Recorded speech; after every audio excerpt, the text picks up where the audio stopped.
consultada. Un cinquè criteri és incorporar a la interfície mètodes de refinament de consulta. Això ho hem tractat, podem realitzar noves consultes a partir d'una imatge resultant fent el doble clic sobre la diapositiva. Per últim, també és molt important incloure documentació i ajuda de cara a l'usuari. Tenim el manual incorporat a l'aplicació i també aquesta aplicació està implementada en 3 idiomes, en català, castellà i anglès. Bé, doncs, com hem vist, aquesta és una primera versió de l'aplicació del GOS. És una versió beta que cobreix les funcionalitats bàsiques d'un sistema de recuperació d'informació per imatges, però aquest només és el primer pas. En un futur pròxim està pensat que el GOS incorpori tècniques de cerca en imatges basades en regions.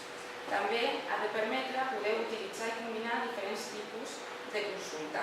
És a dir, que pugui combinar, per exemple, cerca en imatge i cerca textual o fer cerques a més d'una imatge en regions, entre d'altres. Una altra millora també que necessita l'aplicació és eliminar aquestes petites limitacions en l'execució. Necessitem que la configuració de l'entorn de treball dels usuaris es pugui fer automàticament i no hagi d'estar codificada directament en el codi font. També guanyarà una gran utilitat l'aplicació si incloïm sistemes de càlcul automàtic de descriptors per poder introduir noves imatges en el sistema de cerca, en la base de dades. Amb el temps segurament també anirem ampliant les seves funcionalitats.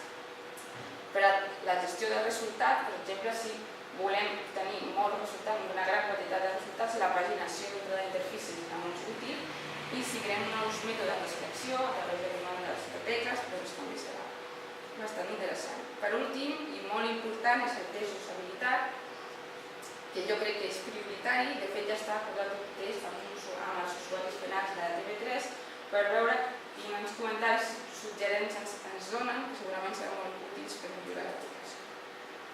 Bé, per finalitzar, m'agradaria comentar-vos aquestes 4 idees que crec que resumeixen bastant l'abast del projecte. En primer lloc, la implementació de la interfície gràfica m'ha permès realitzar un exercici de fusió entre aspectes tècnics, d'usabilitat i de disseny gràfic.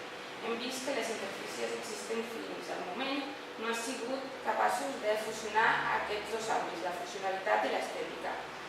Creiem que el GOS és un petit triomf en aquest aspecte, ja que és una primera interfície que intenta respectar tant la part de la perspectiva de l'usuari amb l'estètica i la part d'usabilitat i la part del sistema de cerca amb la implementació de bastants funcionalitats.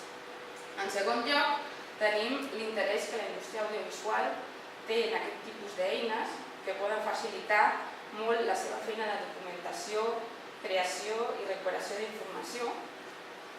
De fet, les empreses que estan involucrades en el projecte i3 Media estan bastant interessades en començar a fer servir aquest tipus de programes. I en un tercer lloc, i també molt relacionat amb el segon, tenim que hem implementat una aplicació que l'objectiu és que es pugui fer servir en servei remot. Aquest objectiu està pensat perquè aquestes empreses generen un gran volum d'informació.